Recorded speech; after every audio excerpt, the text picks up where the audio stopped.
You already own the plot. Your family's name is on the deed, paid in full. So it feels strange when the cemetery asks for another payment first. Some families pay a few $100s for that step. Others pay thousands. It's the same grave and the same work, but the bill is very different. The reason isn't the ground itself.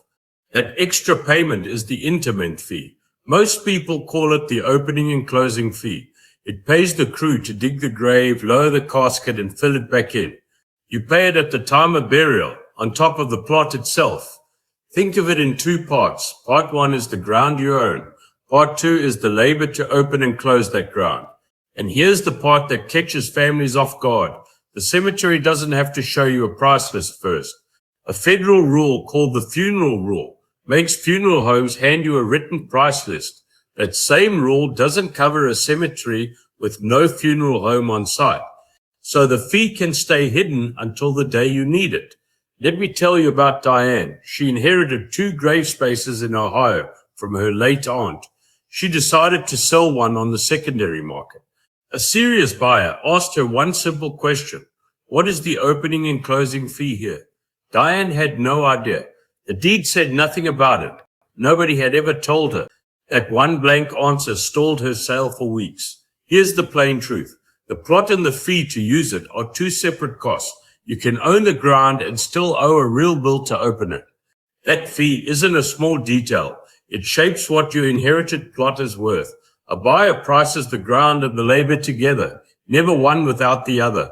So what should you do? Follow 4 simple steps. First, get the fee in writing. The cemetery isn't required to hand you a list, so the job falls to you.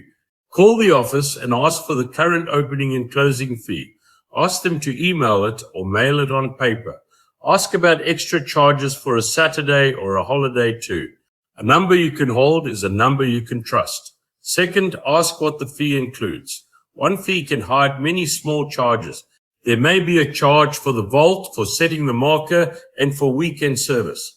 A vault is a liner that holds the grave walls in place, and cemeteries often require one. Ask for each line by itself. When you can see the parts, you stop paying for surprises. Third, match the fee to the type of burial. A full casket burial costs more to open and close than an urn of ashes, because ashes take less digging and less time. Ask for the cremation fee as its own number. If your family plans a cremation, say so. You may owe far less than the casket price. Fourth, know who pays when you sell.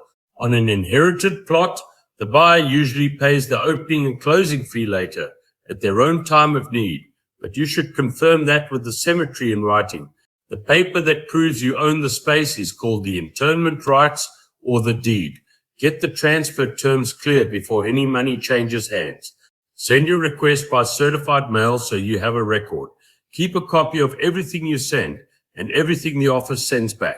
A clean paper trail makes your plot far easier to sell.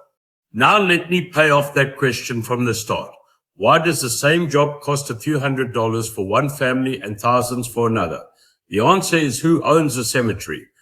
At a small non-profit cemetery, the prices stay low. The Funeral Consumers Alliance, a non-profit that tracks funeral costs, reports something helpful here. These cemeteries may sell a full grave for around $500. They may charge $300 to $500 to open and close it. That's the low end.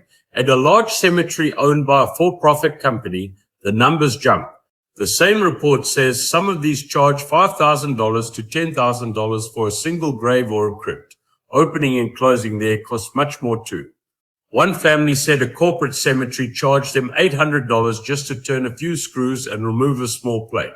It was the same simple task, and it cost them $800. The group also notes you should expect at least $2,500 for a full casket burial. That's once you add the grave and the fees together. This is why Diane's Ohio plots mattered so much. Once she had the fee in writing, she could price her plot with honest numbers, and buyers trust honest numbers. Here's the good news on timing. When your paperwork is ready, a listing takes about 1 business day to go live. The first inquiry usually lands in 7 to 10 days. Families are looking, and a plot with clear costs sells faster than one full of question marks. Let me leave you with 3 things.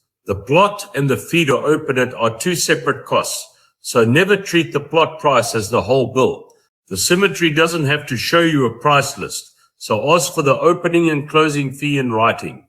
The fee depends on who owns the cemetery, so get real numbers before you set your price. One quick note before we finish. This is general information, not legal advice. Rules and fees change by state and by cemetery, so check your own paperwork.